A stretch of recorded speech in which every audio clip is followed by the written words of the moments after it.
Without objection, the gentleman is recognized for 1 minute.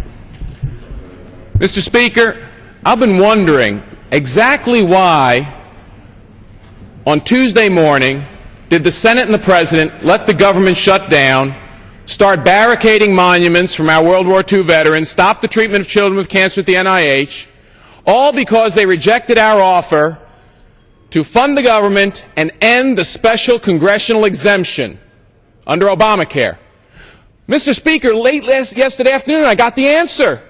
We all got an email about the President's decision on how this exemption is going to work. Mr. Speaker, we all have to go and get the gold policy. Yes, Mr. Speaker, not the bronze, not the silver, the gold policy from the exchange. That's the only one we can get. You see, bronze and silver is only good enough for everyone else in the country. For members of Congress and members of Senate and their staff, it's gold or nothing. That's why this fight has been for a clean CR. No one wants to remove that exemption.